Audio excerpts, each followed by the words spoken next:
Hey guys, how you doing? Hey Jonathan, I just How's it going? live. Awesome. I think we're both in Excellent. the same situation. We're both going up against it. Mm. So, how was your day? Yeah, not bad, thanks. I went to the gym this morning. Had a pretty chill day for the most part. Did some client stuff. Did some thought mapping about different videos I'm going to make. And that's about it. And I'm speaking to you, which is excellent. How you doing? Yeah, I'm good. I've been running around pretending to teach people English today, and yeah, now I'm. It's kind of relaxing now. I love doing these live streams. It's really good to chat to others, collaborate with others like yourself, Jonathan, and also take questions and chat to people. Yeah. Yeah, I find it helpful. People seem to enjoy it, so I'm always up for it. Mm. And once you, and I mean, it's funny because people will see you go live so often each week for like an hour here and there. But the thing is, when you're making, like, say you make a 5-10 minute video, that will take you probably over an hour to sort out anyway. So this is sometimes a Right. better use of your time, I find. Mm. Um, I'm getting a little bit of an echo. That's Do probably you, from probably my fault. Yeah. is there any setting or so just while we're having a look at that, I need to check my settings as well. Um, Guys, if you have any questions, please put the questions into the chat and put a. Oh, that's nice. Okay, that's it. Can you still hear me? I can't hear you now. Yeah, so I've worked this out. It's a technical glitch with StreamYard for some reason. I've looked at all my settings. It's apparent that if you talk while I'm not muted, it will repeat itself. So I've looked through all the links. It seems to be an issue with my Rode Connect software, which is really annoying. So it means I'll just mute myself when I'm not talking, pretty much. Okay, no worries. So yeah, guys, any questions, please chuck them in the chat. Questions for me, questions for Jonathan, or anything at all, questions about what we have for lunch, whatever it is, stick them in and just put a Q in front of it so that my terrible eyes can find it. My aging eyes can find them. And it's really good to see so many people in. We got 22 people in so far, and something that's really going to help us, whether you are watching on my channel or Jonathan's channel, please smash the like button, because when you smash the like button, that tells YouTube that people are interested in the live stream, and then YouTube will kind of push the thumbnail out a little bit more, and we'll get more people coming in. So that's really going to help us out. Okay, so we've got one question so far. So let me bring this one up. All right, Rick. Hey, Rick. Rick is asking, what kind of hardware can I use to make a decent video editing setup? What kind of hardware? All right. So let's swap the muting. Jonathan, you want to go first? You want to talk about the setup that you've got and the. Yeah, sure. So specifically for video editing, I mean, you want something with a good processor, so something which has got a decent RAM to it. I'd probably, from my experience, suggest at least 16 gigabytes of RAM. With that being said as well, if you're making quite big video files, I know Dave sometimes makes like a 4K video quite often. They take up a lot of space. Even like a half-hour video will be like 20 gigabytes sometimes. So make sure you've got plenty of storage space or capacity on your computer. A good internet connection is really important. I seem to have a good internet connection, but sometimes it goes flaky for an unknown reason, basically. My internet is like 150 megabytes per second here at Sophie's, and mine it's about 300, so it's plenty fast enough. You may have to do what I've done in a lot of cases, which is jig around with different settings depending on what software you're using. I use Power Director Pro Premium or something, and also use OBS Studio to make some of my videos. Main thing is looking at all the settings and trying to get it right. If you're not sure, just experiment yourself. Just have a play with different things. Make a video. That doesn't look right. Then troubleshoot from there. So it might be that. Sometimes my mouth doesn't sync up with the audio from the microphone sometimes. So I'm playing around with the latency and things like that. So it's I mean, I'm a trained nutritionist. I'm not a video tech expert by any means. So me doing this is like, I'm an absolute novice. But it turns out you can build a decent following despite that. What do you think, Dave? So for me, I got a lot of my hints and tips because I'm useless at this stuff, but I got a lot of hints and tips from friends of mine who are internet marketers, and they've been kind of making videos and sales pages and all that kind of thing for years. And when I started making videos, they kind of gave me these ideas to save money and still make the videos look pretty good. And one of them was that audio is the most important thing. And they told me that the great thing about audio is it's not going to, you can do really good audio and it's not going to cost you very much.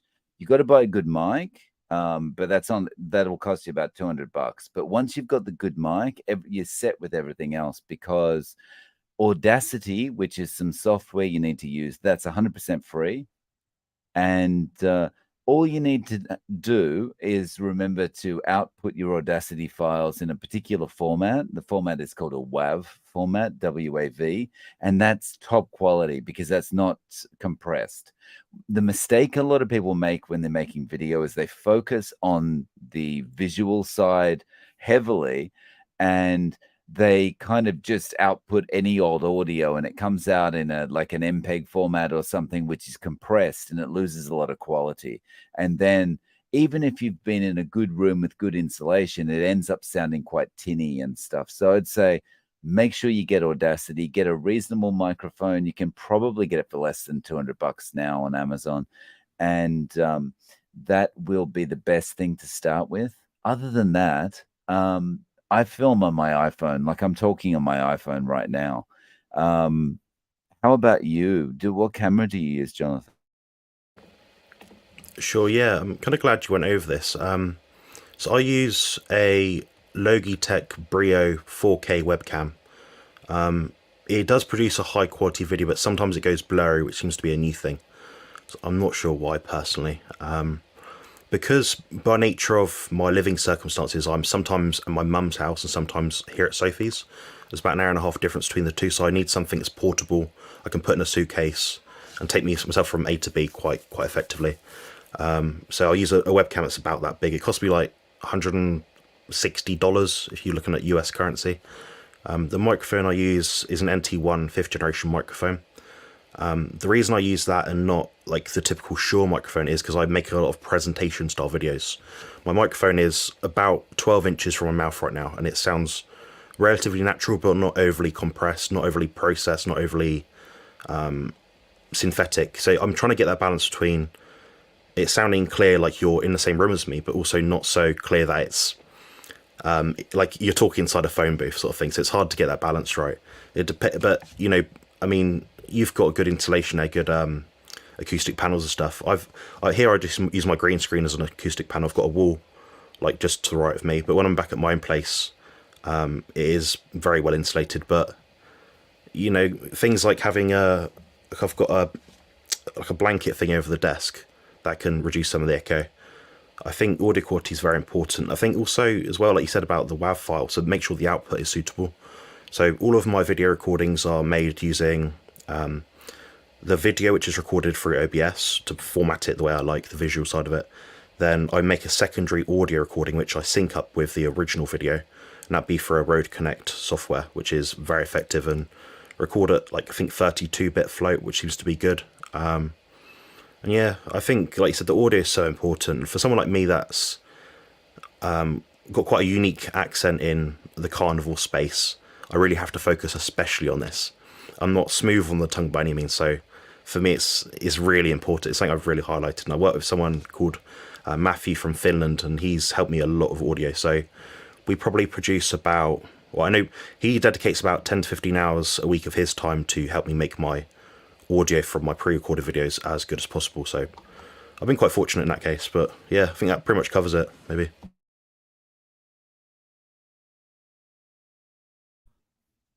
Sorry, I just realized I was muted. So I just noticed that Rick and Bob are talking about using their iPhones, and Rick's saying he's only got an iPhone 6, and Bob's saying he's got an iPhone 8. But I would say, Rick, an iPhone 6 is perfect. The only thing you have to do is make sure that you film with the camera at the back, and if you can, go into the settings and set video record to record in 4K, because if you're recording in 4K, that's the highest quality, and like the videos are just going to look great. They'll look really good, like the software kind of behind the iPhone, just it works out the colors and stuff pretty well. So yeah, I'm pretty sure an iPhone 6 can record video in 4K, so I think you should be okay. The files will be big though, so if you've only got like a 16 gigabyte iPhone 6, then you might have problems there. You might have to do short videos, but I think as we both Jonathan and I have discussed, I think the audio is the most important thing.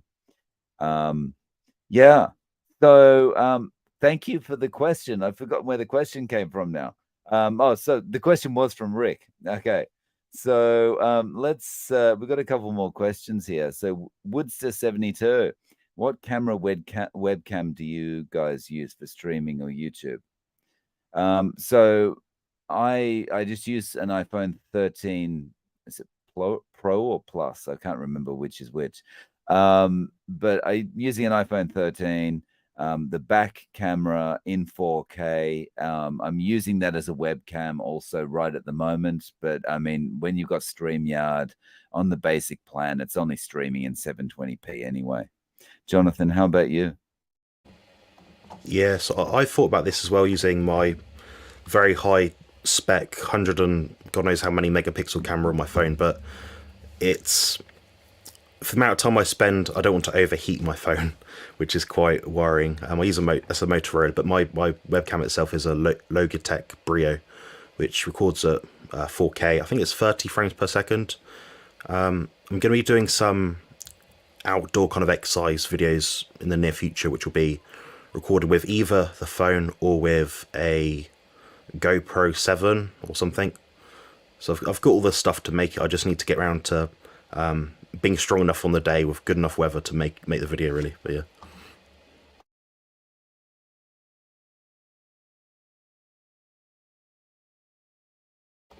I think you're muted again. Yeah, Dave. I think it's just me that has. I think it's just me that has to mute. You don't have to worry about it. Okay. Yeah. Cheers. Okay, so I'm probably going to butcher your name. I'm really sorry. Vitelligis. I'm sorry if I'm butchering that. So everyone says don't drink before bed and after food because it dilutes acid. Before food was easy, but I'm always drinking like crazy after. Yeah, I mean, my experience is just that I'm always drinking like crazy. Like I go through 4, 5, 6 liters of water a day. Do you have thoughts on this, Jonathan? Yeah, sure. It's a good question. I do get this a lot. A lot. It could be a number of things, basically. The first thing that comes to my mind is if someone previously came from a diet where their volume in eating or drinking, so they want a lot of food, a big bowl of pasta or rice, their stomach's probably stretched quite a bit. They're probably still trying to get that hit sort of thing. So they're eating like a steak, and it's not enough for their stomach to like expand and for them to be able to recognise they're full. So that's one reason. The other reason is that perhaps they are oversalting their food, and the body recognises that, and they need some water to dilute that salt from that food. They don't want a massive hit of salt in one go. The body will find a way to get rid of it, and usually that's through explosive diarrhea.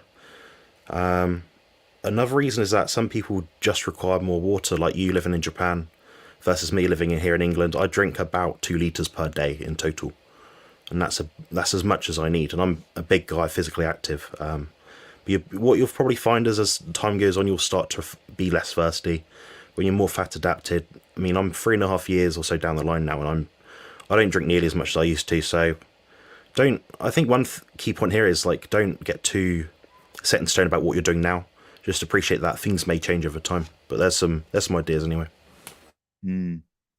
I think that's actually a good point. Don't get set in stone, and don't try and find, what is the I my personal feeling is we shouldn't be trying to look for what is the average for this and what is the thing that we should be doing, because I think everyone is kind of different. Everyone finds their own way to what the optimum is. I mean, if you focus on it's just meat, it's just eggs, it's just water, maybe coffee, then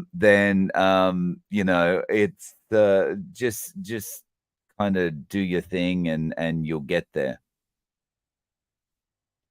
Um, so just a quick one, guys. We got 47 people in, which is great, but you can help us to get some more people in, and all you need to do is smash the like button. That would be really helpful. And like YouTube is almost instant. Once you start clicking the like button, instantly we get more people in.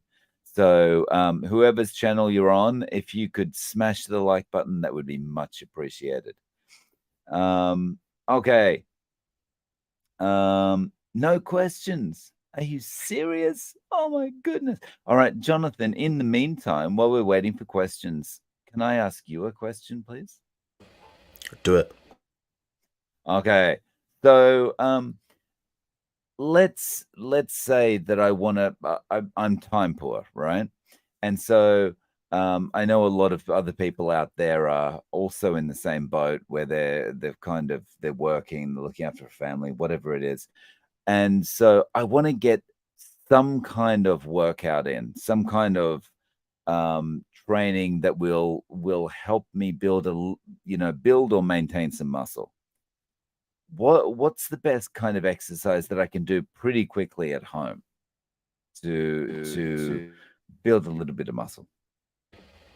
Yeah, sure. It's a good question. I've been getting so much recently, and I think it is just because the average person maybe doesn't have time, and maybe they just want to do something at home without having to stress about going to the gym. I get that. Yeah, so you're probably looking at a squat movement. So just a body weight squat would do it. Just slow down the repetitions. Don't bounce up and down. Remain in control. That builds strength and muscle and fitness. You can do a wall sit as well. So if you perhaps got quite weak knees, you don't want to load the knees beyond a certain point. You might just have your back flush against a wall. You just bend your knees to maybe 90 degrees or whatever feels safe. And that would be a good thigh workout. So you could time that. You could do 60, 90, 100 seconds, something like that. A push-up is also good. So that's something you could do if you're not particularly strong. Do it against the sofa so it's got less resistance for your chest. Bend your knees if it's easier as well. Trying to think of other things now. There's an exercise you can do where you put your elbows on like a kitchen surface or a worktop, and all you do is like push down. So you're not gripping anything, but you're just pushing your elbows down. So that allows you to activate your lat muscles. If you want to work your triceps or the back of your arms, you can do what's called like a dip. So you just put your hands behind you on the edge of a sofa, a dip up and down. But yeah, there's 4 pretty fair exercises you can do without needing anything. Like as long as you're not in the middle of a desert somewhere, you'll be able to do that. So. Oh, nice. Thank you. So yeah, that's really good. And sorry, just one question on the push-ups. When you are doing the push-ups, is it like a regular push-up good enough, or do you have to go on different angles and like be going uphill and downhill and stuff like that? Or and kind of making a diamond with your hands and all this kind of thing? Is that necessary? Yeah, it's always interesting about the different push-ups I see. If you want to target more of your shoulders, the front portion of this bit here, you might just put yourself into more of a V sort of shape. So your toes might be here, and your hands might be here, so you're in a V shape. So that will then load the chest in that direction. So effectively you're pushing up, but whilst leaning down against the floor. So that will target more of your shoulders versus your chest. With hand position, you can play around with it, but I think too narrow will irritate your shoulders and maybe your wrists, maybe your elbows as well. Too wide will make it a bit less useful for those pushing muscle groups. So you're always thinking about Okay, if I was to push someone really hard, I'm going to be using my major muscles, my chest and shoulders. I don't push someone really hard like that. I don't push them really hard like that. So it's usually somewhere in the middle for most exercises. That's what you'll find useful. But you can preferentiate different muscle groups depending on your width of your grip or hand placement. Mm. Nice, thank you. And hey, Nicole, how you doing? Hello. All right. So we got a quit. Okay.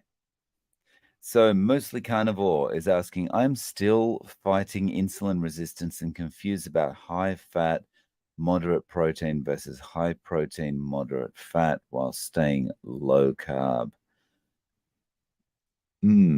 Interesting. Greater than 25 grams.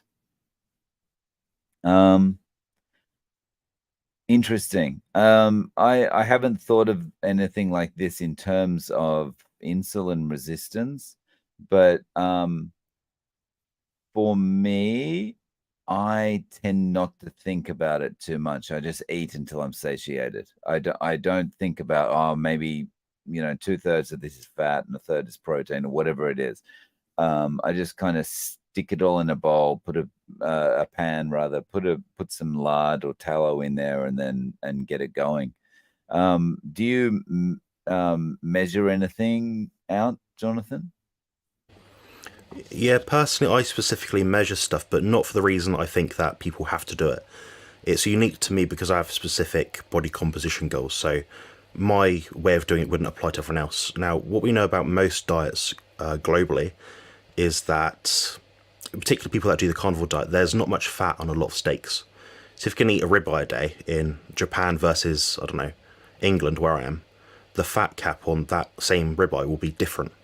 So you might have more fat on your steaks, it might be more marbling. So for you, it'll be easier to hit a higher fat proportion. This question usually stems from the fact that, or at least from what I can tell, people, if they eat too much protein, that some of that will convert into glucose through gluconeogenesis. So that means there's more glucose in the blood, which means you're fighting against yourself to get rid of, diabetes. You're going to get more resistant to insulin. So I kind of get that standpoint. But the other thing on the flip side is if your fat is too high, you'll also have the same issue because you're putting more into the system. So your body has to then deal with that anyway. So it usually comes down to like protein and fat grams. Work out what you need to maintain your muscle mass or build, depending on what your goals are. Then also your fat grams to, if you're trying to lean out, that will inevitably end up going down. So you have two levers, then if both levers are too high or too low, your body will give you a negative feedback response. So without like consulting with the person, I couldn't really tell them, but that's what it comes down to. What I really look at if I was working with a person is what are you eating in a given day or week? Do some calculations from there and say, okay, try this, see how it works, look at your fasting glucose, fasting insulin maybe, then measure again next week, see how that performs in a few series of tests. Then maybe 3 months down the line, do a HbA1c test. That might give you a better indication. That's literally how I do it, and anyone else with experience with this sort of thing would do it, I think. Thank you. Okay. So I've got some more. They're coming through now. They're coming through. So we've got a nice one from Bob here. How come every time I see a Jonathan video, I feel like I'm not doing enough push-ups? Nice one. I hide behind a camera. I'm wearing a 5XL t-shirt currently to try and drown myself out. I'm not the most showy sort of person, ironically, but yeah, I want. My goal is to make more videos that I can like show people how to exercise because I get asked about it so much. I think that's the missing point on my channel. As much as I can tell people about nutrition and stuff, it's like, what can I do that's particularly unique in this community? And it seems to be, outside of a few others that do it, is the exercise portion of it. So I want to show people that. So you'll be seeing a lot more pecs and shoulders in coming weeks and months, hopefully. Nice. Okay. And so Yolanta wants to know, what's your favorite coffee? Do you drink coffee, Jonathan? Very rarely. It's not because I hate it or like it. It's just I just have it as and when I feel like I want one. But I just go for the bare basics, whatever is in the shop. I pick it up and just, I'm not a connoisseur by any means. What about you? I there's not much good coffee in Japan. So I just end up usually going to buy stuff like a Starbucks brand. The Starbucks filter brand is pretty nice to have at home. And it's I've been drinking coffee so long that I need it really strong. And so, I can control the strength pretty well with that. Um, but probably if I was in Melbourne, I'd be drinking Lavazza. I think that's probably one of the better brands. Hmm. So, Yolanta, how about you? What's your favorite coffee? Oh, you know what? The other one that's really nice is Illy. I like Illy coffee. It's like, I think it's got a red circle logo with a white Illy written in it. Yeah. Um, yeah. Okay. So we got Woodster 72. Can both of you give your thoughts on stevia leaf in extract, Reb A? It's in many of the top electrolyte company products, and info studies would be appreciated. I've only got very limited thoughts on that, and that is I don't I don't touch anything like that because I know the sweetness will just get me straight back into the swing of things with eating carbohydrate again. The second I taste something sweet, I'll be down Krispy Kreme buying a box of donuts. Like it. So I just don't personally. Um, what are your thoughts on stevia, Jonathan? Yeah, I mean, because it's not specifically a synthetic product, means it's probably been tampered with less, so it probably has less issues that a lot of perhaps sugar alcohols might have, like, I don't know, xylitol, things like that. So it could be better than those. The only problem with those is, like you kind of said about the sweet taste, every time you consume or smell or do anything for sweet taste, your body will respond by anticipating for that food, which would be sugary by nature, by secreting more insulin. When you have an insulin response that doesn't or isn't matched by some level of glucose, however it comes by, your body will then dip lower into its blood glucose levels as it's trying to deal with the insulin at hand. So that is a default thing. That is what does happen. But the thing is, that does vary a lot between people. For me, I can have a sweet taste and it doesn't make me especially hungry. My blood glucose doesn't seem to drop. But then I'm a very heavy set chap and I exercise, I'm physically active, I'm metabolically healthy. So for me, that wouldn't necessarily yield any issues. But for someone else, it could be a big problem. That's pretty much it. That's pretty much all there is to know with what science does exist right now, I think. It's probably less damaging to the gut than other forms. So yeah, I'll be more behind a product with that in it versus, say, I don't know, maltitol, for example, or something like that. Mm. Yeah, well, we're getting a lot of questions coming through, and we're getting a lot of questions coming through that are requesting something in particular. So, for example, Dean, agreed, show those guns, Jonathan. All right. And Wait a sec. oh, oh my goodness. Yeah, you have to screenshot that one for later. I think. Yeah, I did biceps today in the gym, so my arms are messed up.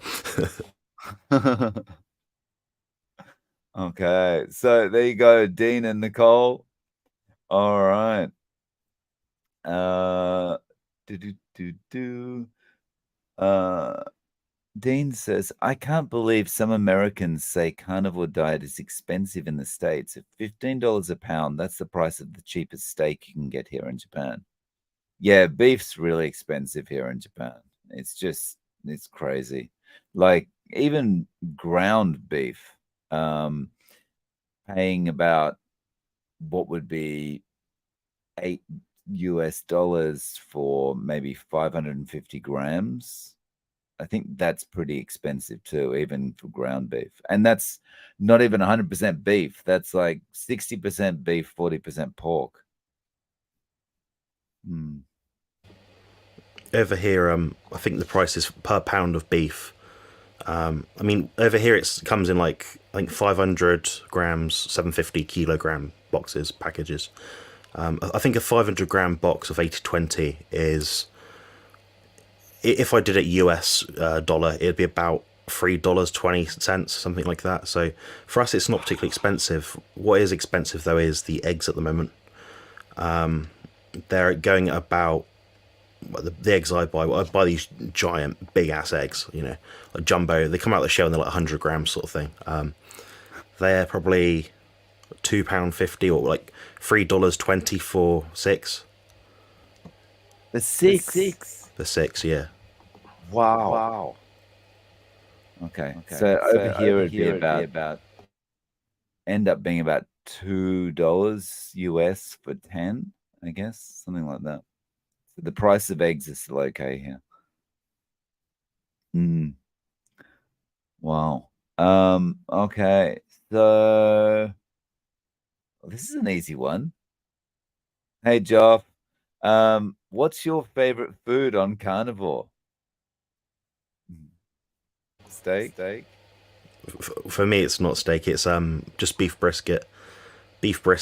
I quite like something called, I can't pronounce it. It's like braciola or something. It's basically like dried raw beef. I think that's very nice. But beef brisket, that's what I seem to enjoy because it's quite soft, but it's got a flavour to it. I kind of, when you get like a mouthfeel that you think, oh, that's quite pleasant, But I'm not the biggest fan of steaks personally. But where? Yeah, brisket's nice. I've had brisket in a yakiniku restaurant. It was really good, real nice marbled brisket. It was yum. Okay. Oh, so Yolanta says, yes, illy is perfect. Unfortunately, very expensive here. I do not have one special, but mostly like to make espresso or Americano for myself. Oh, nice. Yeah, and you're making me feel like I want to have a coffee now, but I can't have a coffee. It's too late at night. I'll never sleep. All right. Where are we? We've already talked about Stevia. Okay. So Rick has a very important question here. We were talking about this by email today. For a vegan parody video, who should I parody? Michael Greger or some other vegan person? How about Bellshine? Parody Bellshine. Have you got excuse me, you got any vegan suggestions, Jonathan? I don't know. I don't do many sort of attack videos. I think I'll leave that to everyone else who's a bit better at it than me. But I've done a video for Hench Herbivore. So he's one in England. He's irritating. Let's say that much. He's Hench Herbivore anyway. Bart will tell you about him. He's absolute nightmare to deal with. But yeah, he'd be my go-to. Yeah, I actually watched a couple of his videos after Bart put a video out about when he was in hospital. So that kind of led me to watch a couple of Hench Herbivore's videos. And I kind of felt a little bit like watching his videos, he was a little bit like overacting.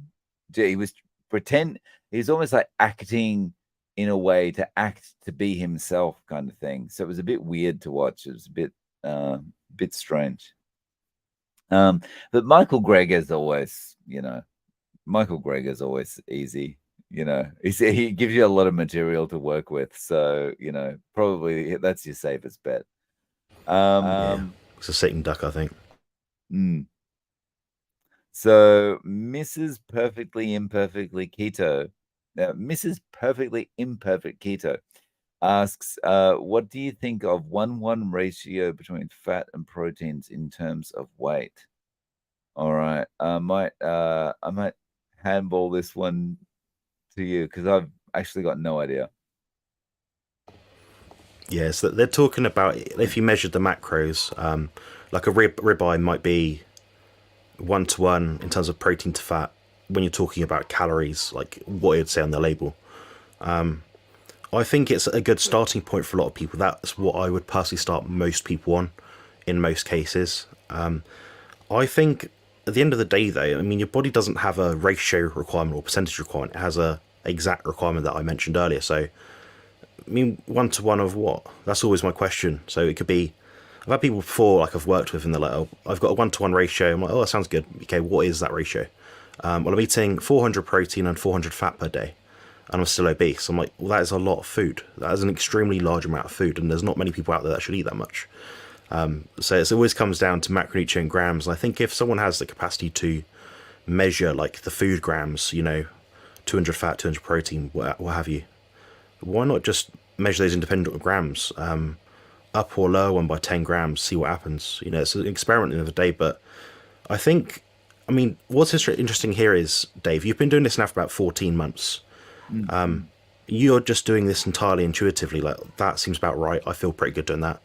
I've lost a bit of Mm-hmm. fat. I'm still building strength. My body feels good. And that's the ultimate goal for most people. Ratios don't really come into it long term. I don't personally have a ratio in mind for myself, and that will change all the time depending if I want to gain or lose weight. So, yeah, it's a good starting point in the guideline, but beyond maybe the 6 month mark, I think no point measuring it. No point. Just increase the fat or decrease the protein, or vice versa. Mm. I definitely feel that way. Like, all I worry about, I don't worry about ratios or whatever. All I would ever be worried about is, am I satiated enough to get through to whenever I'm going to be able to eat next? And I mean, it's pretty easy given I've been also OMAD for basically 14 months. So I've kind of found that level, like, and I find in that regard, carnivore is extremely freeing. Like, I can eat one meal, and then I know that if I can't eat again for another 48 hours, it's going to be fine. And I haven't had to worry about counting anything or making sure that I've got any particular thing in there other than meat, eggs, and fat. Um, so yeah, it's been really good that in that way. Um, Orbital Hub has a question. If you're sick with a cold and don't have an appetite, would you use a bit of honey in some tea for some easy energy? I probably wouldn't, just because I've never been into honey. I would probably just wait it out, or I'd probably try and force myself to eat something. How about you, Jonathan? This is always an interesting question, and the answer is there is not one solid answer. I don't think so anyway. On one hand, if your body is ill, your body is telling you, in a lot of cases, stop eating, I'm not hungry, I'm not thirsty. Your body doesn't really make mistakes in most parts as long as you're aiming towards the goal of like being a carnivore sort of thing, you're putting the right signals in your body. So in some instances, it may be useful to just not have a drink and not eat anything. Now, on the flip side, if you're particularly underweight, it could be an emotional issue with the food. Perhaps you're very underweight and you've been chronically undereating for a long time, now your body's sick. In which case, you should try to add some food in. You should try to upregulate your metabolic activity. So I like questions like this because you can kind of expand on it a little bit and go into the nitty gritty, but there isn't one solid answer. I really don't think there is, but personally, I wouldn't be going for honey. I'd be going for a buttery coffee or something. That's what I'd personally do. Nice. Um, okay, so I think this one's for you, Jonathan. How long were you in hospital in December, and did you eat the hospital food? I ate the slop, yeah. So what's funny was Sophie actually bought me loads of like protein bars. It's better than a lot of stuff they had there. Loads of pickled eggs, Evian water. I tried to make it as homely as I could. So, bar the protein bars, everything I had was like beef jerky, all the stuff I would pretty much normally eat.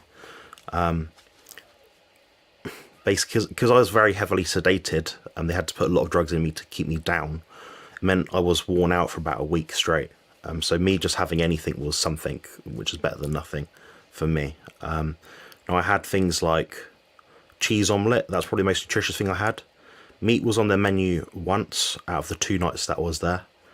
Other than that, I think I had a bowl of chips one day. In the morning, they said, "Oh, what breakfast do you like?" I was like, "Well, just give me eggs and some butter. That would do. Whatever eggs in any capacity with some butter, I'd be happy with that." So they gave me one boiled egg, a slice of toast, and a little pat of like 10 grams of butter. I'm like, mate, I'm a 250-pound bloke here. Like I'm not going to subsist off one boiled egg. Yeah, that I can't imagine like just a plate with one boiled egg on it, and yeah. Um, at least they gave you butter rather than margarine. I'm surprised that you didn't get the margarine thrown at you as well.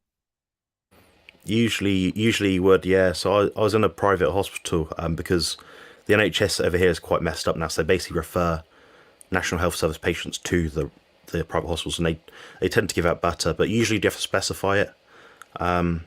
It's funny, I had all this food that was ready for me, but they had it in the fridge, but they didn't seem to entertain the fact that I wanted to eat it, so I had to just deal with what they gave me, which is a bit annoying, but no mind. Mm-hmm. All right.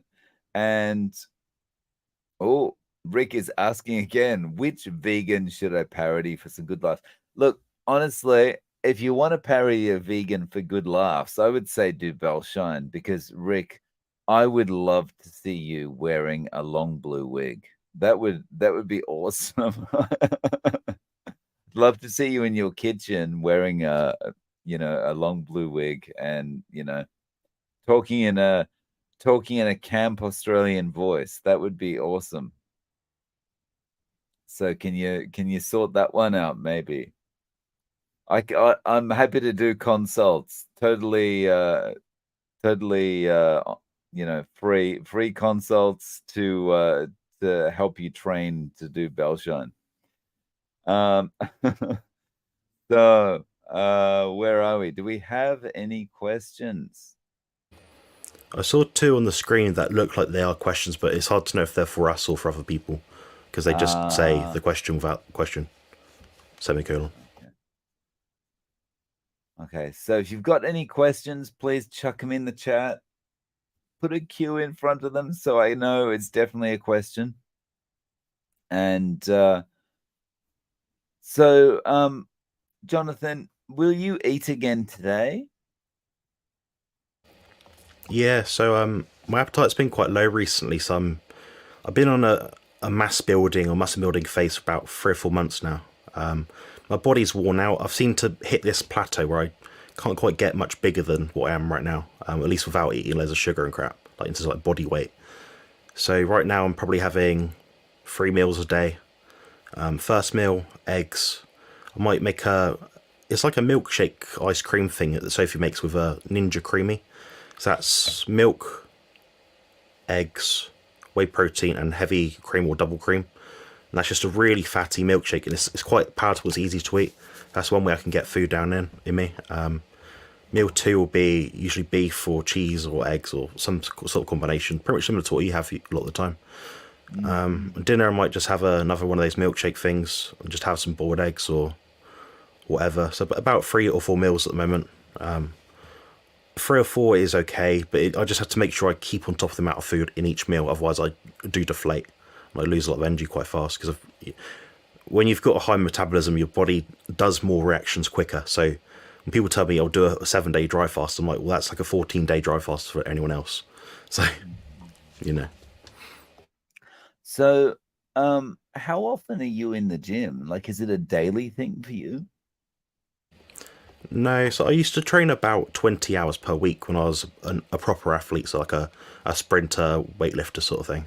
Now I train about, honestly, between 3 and 4 hours per week, and that's split over 3 to 4 sessions. So kind of like what Bart K advocates. I take my training to a much higher degree of failure, a higher degree of intensity than what most people do, so I can achieve what I want to in that time.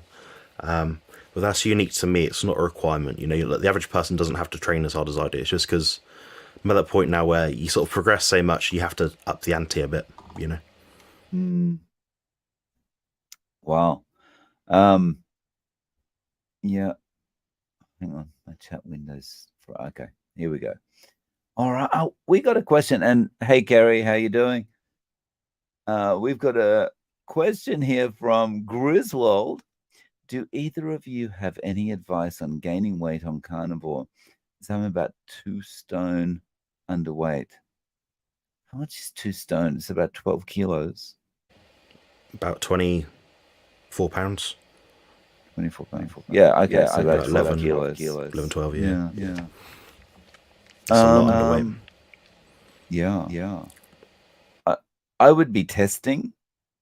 If I wanted to lose or gain, I think I'd be testing, like, as far as eating a bit more or eating more regularly or something like that. Do you have more experience with this, Jonathan? What would you be doing?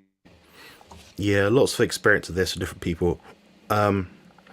Usually it comes down to two things. So it's either one, they have an issue of eating a lot of food. So maybe they come from a background of restrictive eating and eating disorder of some kind.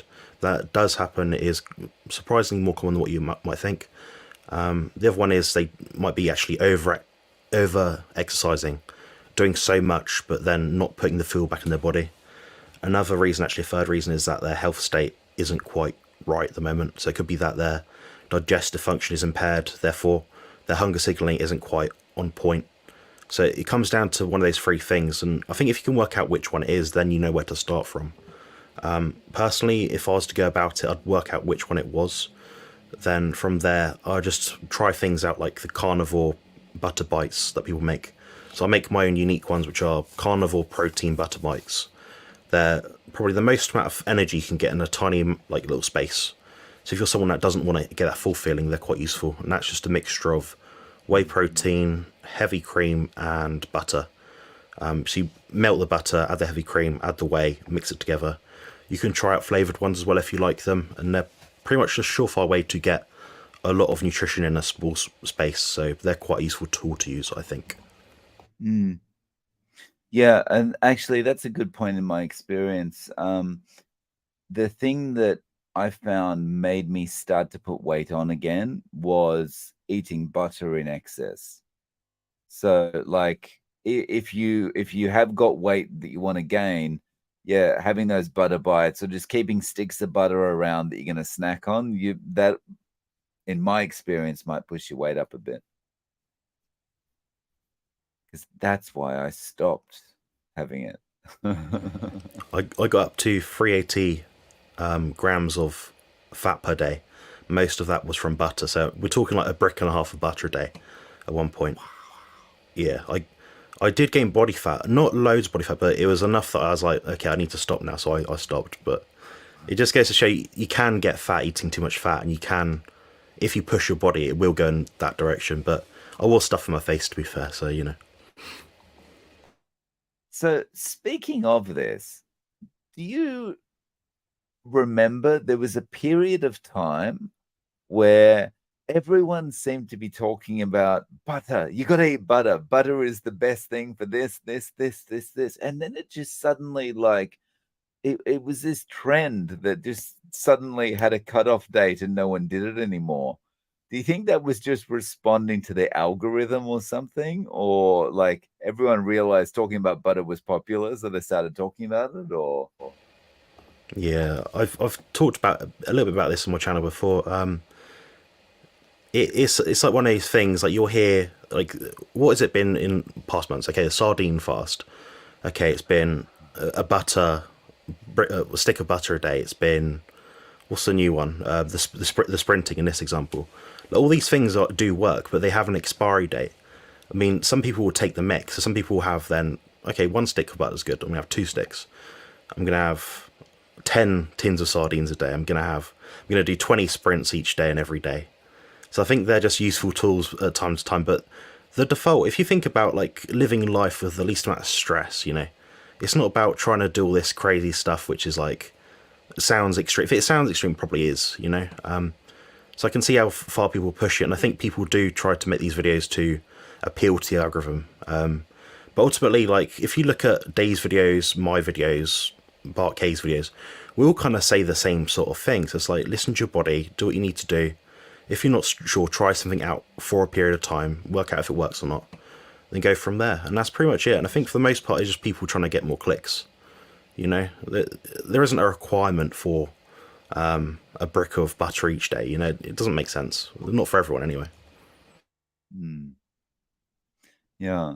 So, you mentioned the sprinting. So Woodster72 is saying, could you tell us about sprinting? If you've seen Dr. Sean O'Mara's videos, he shows scans of how it changes the body incredibly effectively.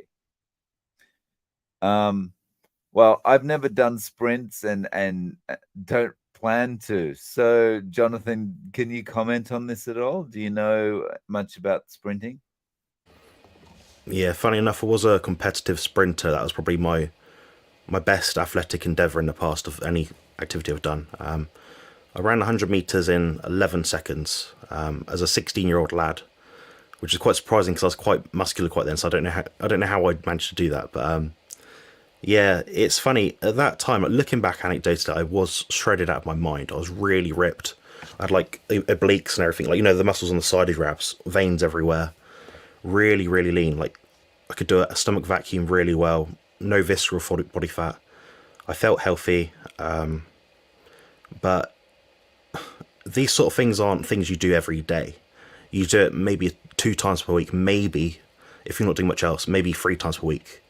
But then also you start from a low volume standpoint. So you do one sprint, see how it goes, do it 3 times a week. Okay, feel fine. 2 sprints.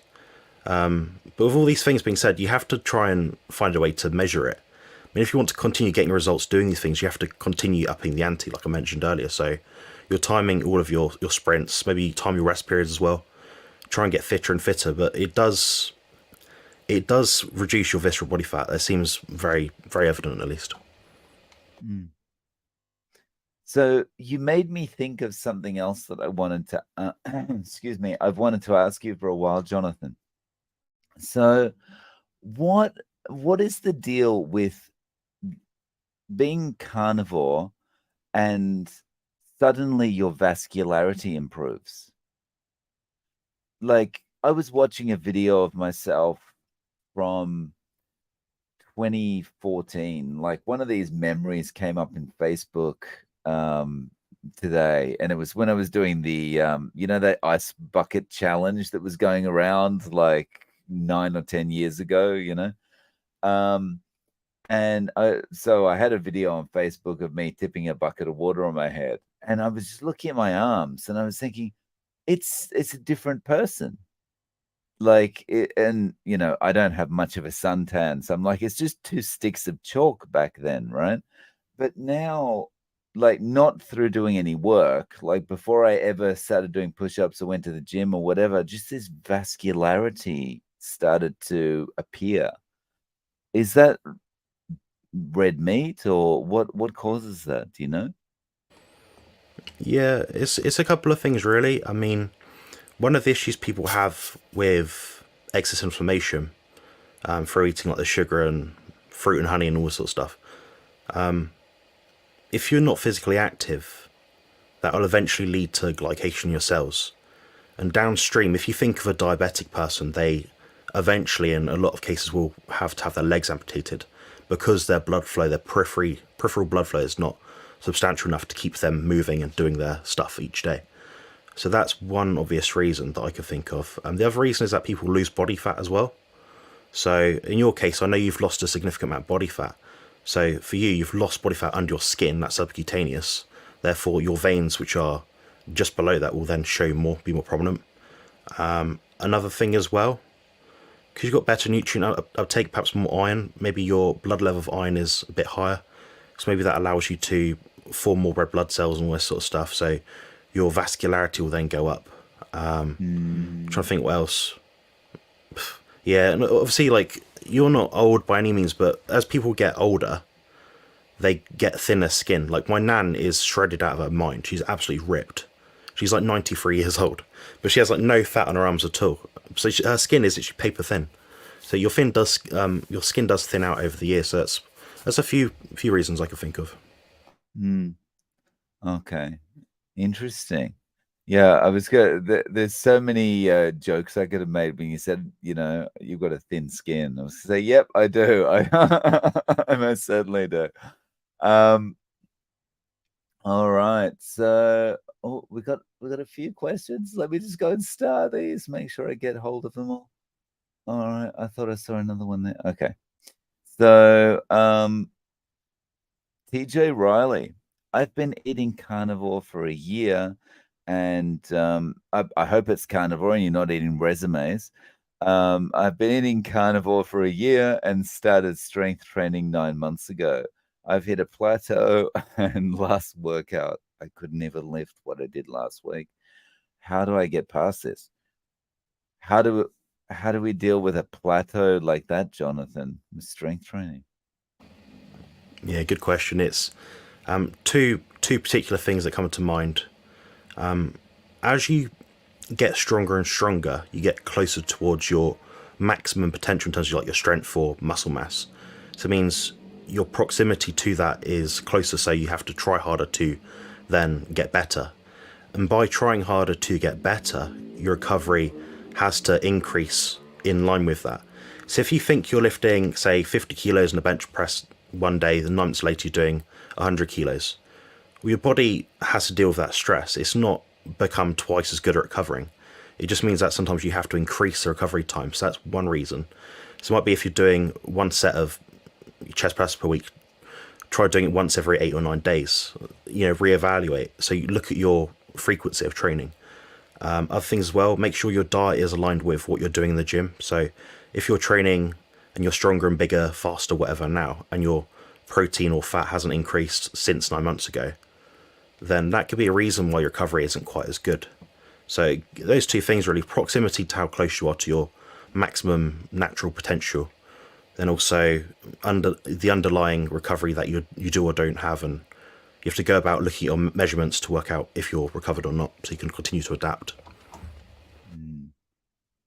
Nice. Thank you. Okay. So I just want to highlight a comment here. Marina Murray said, too many challenges going on here, and glad I'm 95% carnivore and not a challenge for me to mainly eat meat and eggs. Speaking of challenges, we're doing a challenge on the weekend. Originally, it was going to be to see if we could polish off 50 eggs each during a live stream, but I think the number is going to reduce a little bit. But we're still having an egg challenge on the weekend, so yeah, you get to see us filling up on the weekend if you tune in for that one. That'll be on Saturday night, I think, US time. I'll egg you on. Nice. I love the dad jokes. I love the dad jokes. That'll always gets me. So mostly carnivore says, do you all remember Butter Bob on YouTube? He is missed by most, hated by vegans. So I think I've seen his first video, which someone has mentioned. Here we go. Irene has mentioned the title of his first video, Butter Makes Your Pants Fall Off. That is an awesome title for a video. That's awesome. And I did see that one. We're both going to be making the thumbnails immediately after this video. Right. You have it. You spotted it. It wouldn't have clicked for me. You can do it. So Christopher Ellis, thank you so much for the 40. Romanian Lou. Romanian Roo. Romanian Lou, or I don't know how to say it, but nice. Thank you, Christopher. Okay, still have the heat in the day. Oh wow.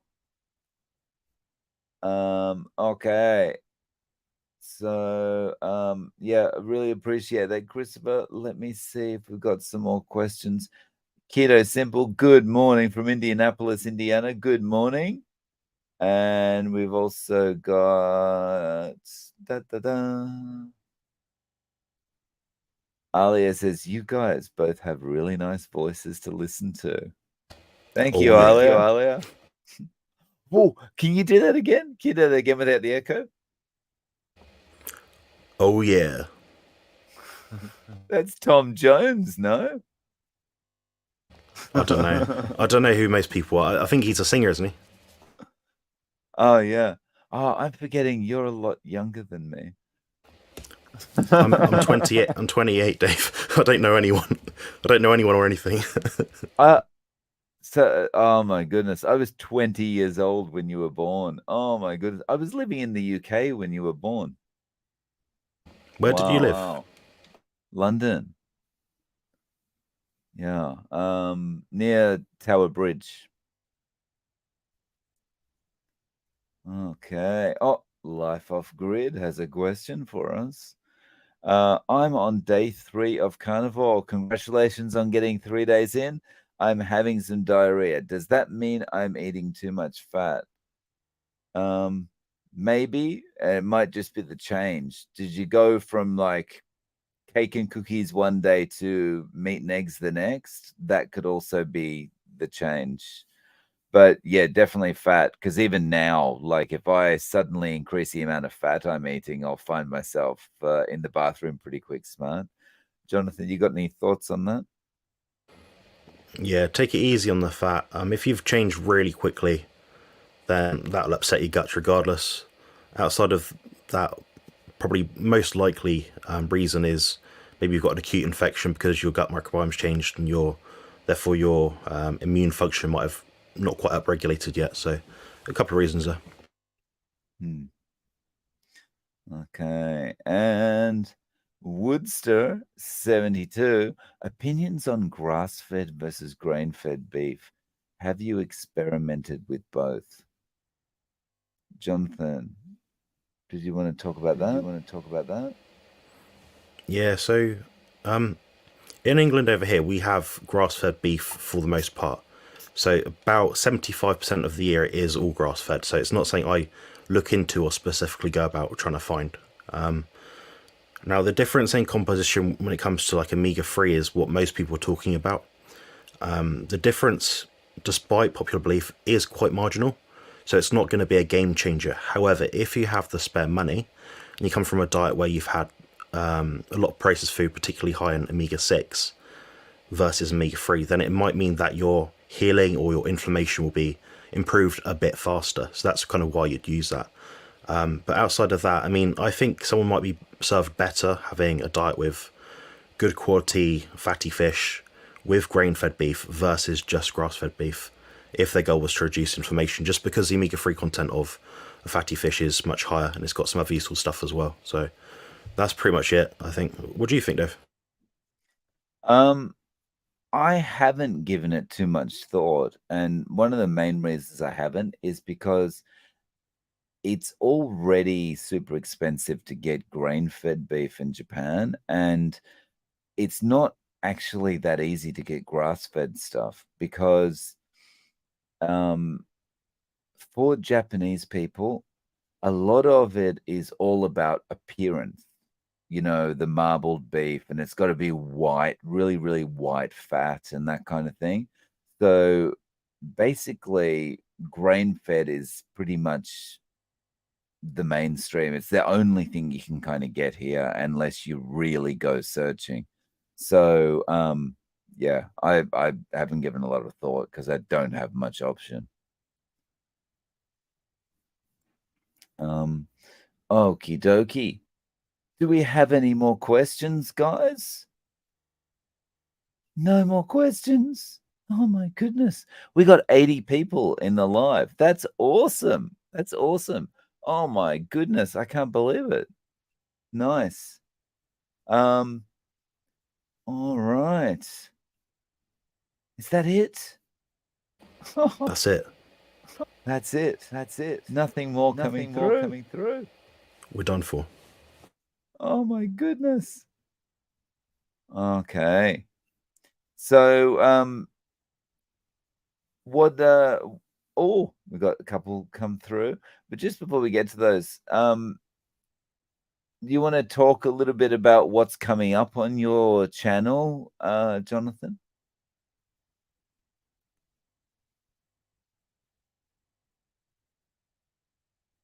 Oh, sorry, did you hear that?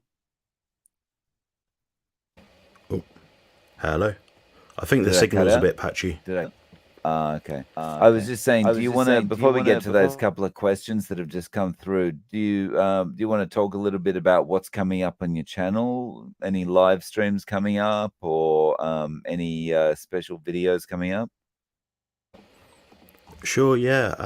So I've got some live streams come up with Nicole at Former Fat Girl. I've got some videos airing with a few different people in our kind of space. So Casey Ruff from Boundless Body Radio. I've got Bart K on for a 4-part mini-series on recovery for training. So I've kind of outlined all the other stuff around it. Now we're going a bit around recovery. So for those that don't know, I have Bart K feature on my channel about 3 or 4 times per month to do various different videos.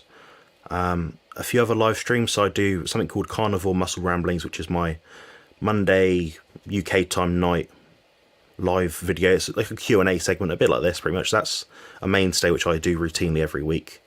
I'm probably forgetting a few others now. I'm doing something with Nicole and Kim, which is a critique of an NHS article. I've got some videos out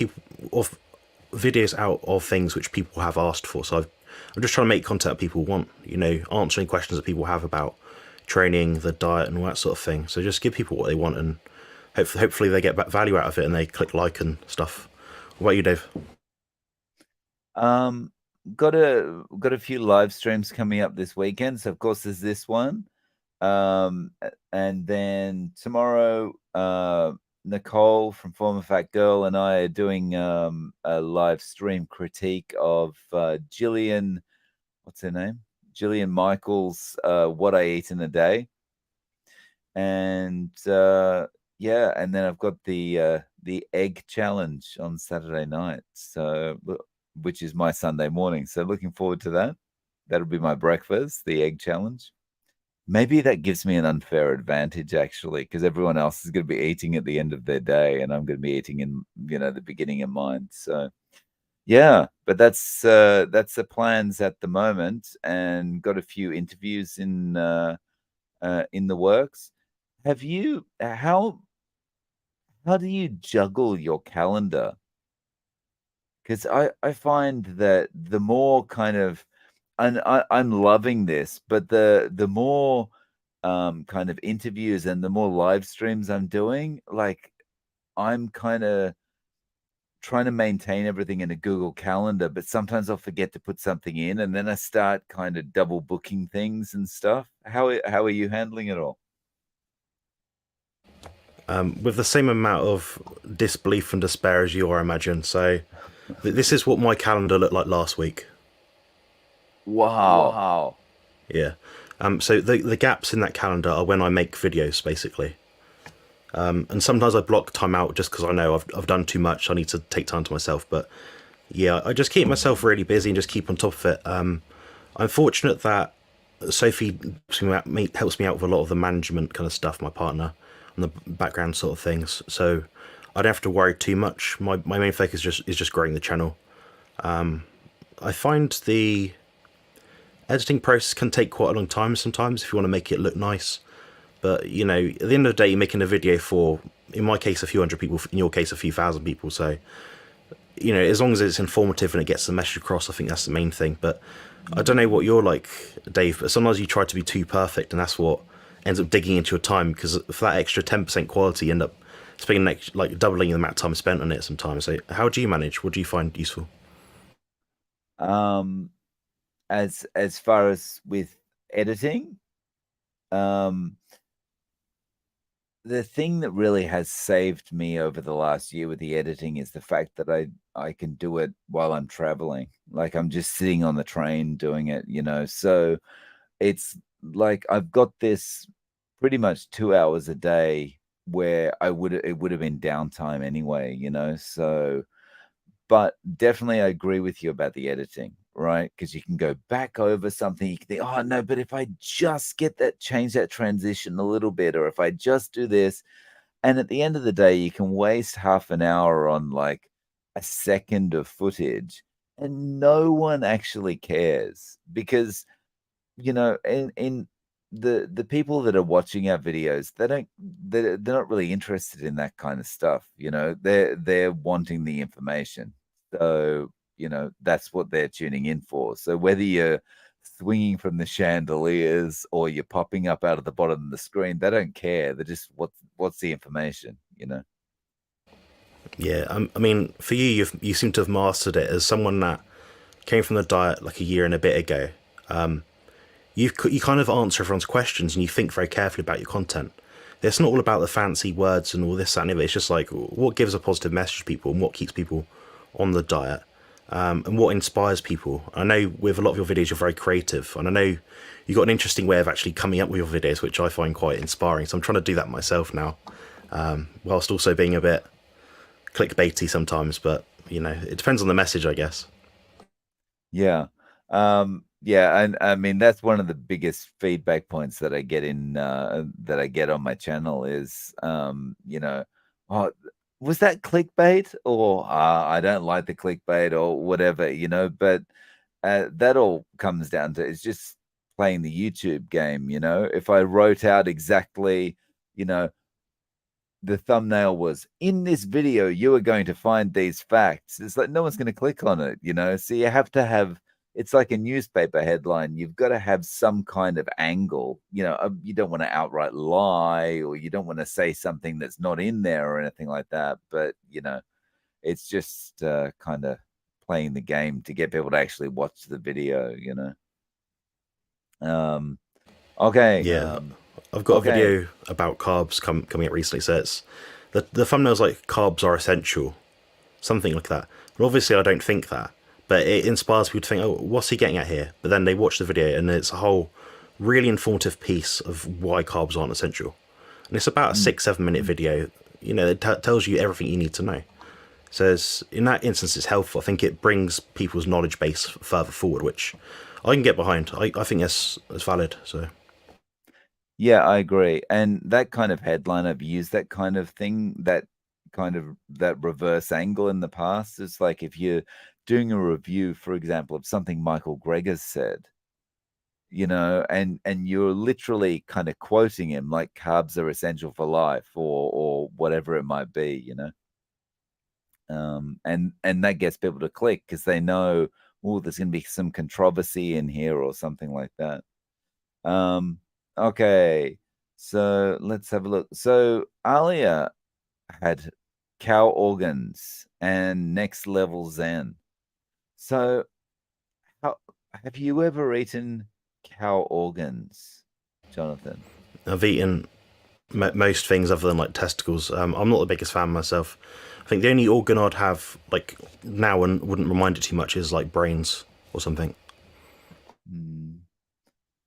So I think I've spoken about this before, but the only organs I've ever eaten is calf's liver, and I don't really remember what it was like because it was in a restaurant and it was covered in sauces and stuff. So, but I'm a little bit squeamish about this kind of stuff.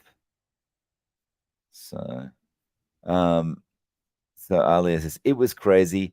Had no idea I could feel so good. That's so interesting. That I guess it's so nutrient dense or something. It's wow. I've got to try it. Maybe that's another challenge video for me. How about eating organs on a live stream or eating raw organs on a live stream or something like that? Oh, oh. Have a bucket next to you if you're not used to it. That if it's not fresh, it can really mess you up. It doesn't taste good. Hmm. Okay, so Louise is asking, do you fast? And if so, any advice? I fast 23 hours a day. Occasionally I've done two 48 well, occasionally I have done two 48-hour fasts. And for the 48-hour fasts, the thing I would recommend is just drink a lot because a lot of the time you kind of feel false hungry, and that's just because you're dehydrated or thirsty or whatever. How about you, Jonathan? No, I don't think for me fasting serves my goals. So my goal is to have as much muscle as possible with a relatively low body composition, body fat. So for me, it's not. If you're trying to hold on to muscle mass when you have a lot of it, you're not going to hold on to it if you're, wasting away protein all the time. You do have to get that amount in. It feels uncomfortable to eat a lot on alternate days, so for me, it's not really useful.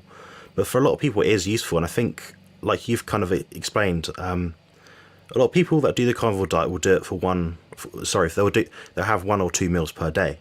So there's by default a period of time of fasting anyway. So, I think people always need to reevaluate their goals and kind of look at it from the point that, okay, you want to do fasting, but for what reason? To serve what goal? Sometimes people tend to, that I consult with that try to build muscle, they'll fast for a certain period of time. I'm like, okay, fine. For what purpose? Well, I want to get lean and build muscle. I say, well, okay, when you have your first meal, are you ravenously hungry? They say yes. I say, well, the reason why you're not building muscle is because you're not giving it what it needs when it asks for it, like a few hours before. So I think timing your fast isn't that useful. I think there's always a cut-off point where eventually you have to eat, so you kind of have to listen to your body's aching signals. But for me, like with my specific goals, if I said I want to fast 16 hours per day, I've then got 8 hours in a day to eat food, which isn't enough. I'd be so bloated and feel horrible. So I would actually feel worse. Like my quality of life wouldn't be as good. So it's always goal specific. I think it's a good question. Nice. Okay. And Wood says 72. How much water do you each drink a day? So I think we probably mentioned this one before you came on, Woodster. Mine was about between 4 and 6 liters a day. I'm not sure what that is in ounces. I'll do a quick Google. How about you, Jonathan? Yeah, I drink about 2 liters per day.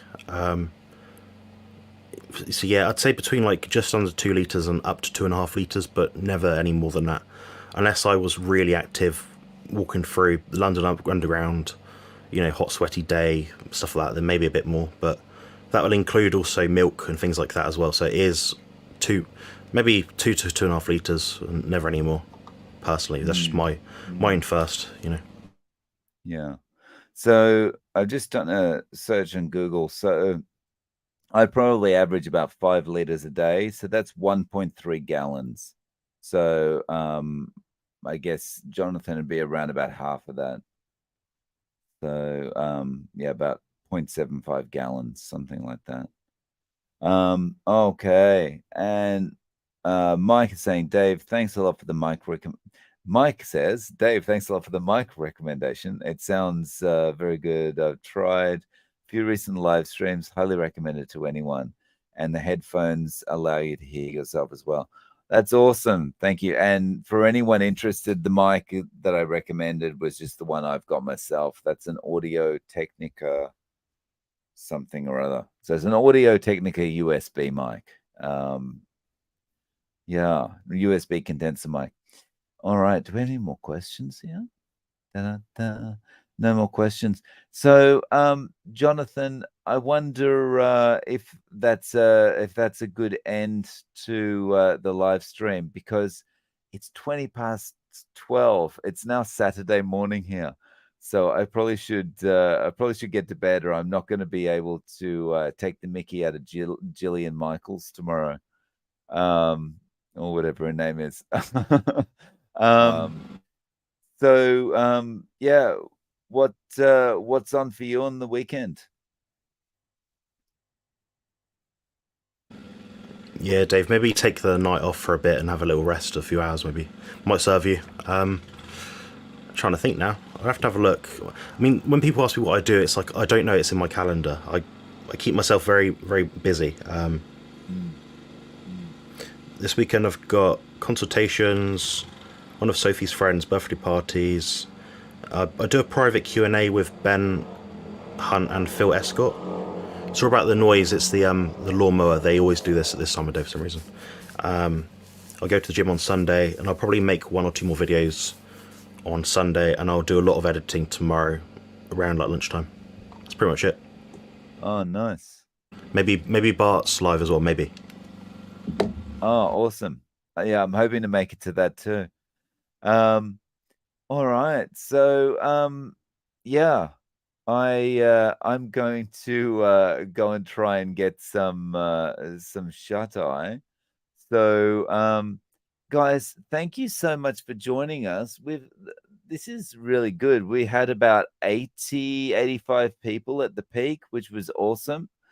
If you're watching on my channel, please make a point of going to Jonathan's channel and subscribing if you're not already, and vice versa. If you're on Jonathan's channel, please pop over to mine and subscribe as well. That would be very much appreciated. And thank you again for joining us. And Jonathan, any final words? Let me have a think.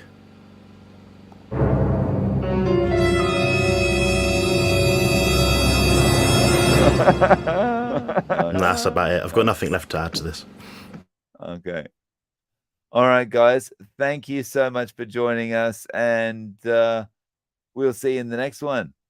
Cheers. Cheers, guys.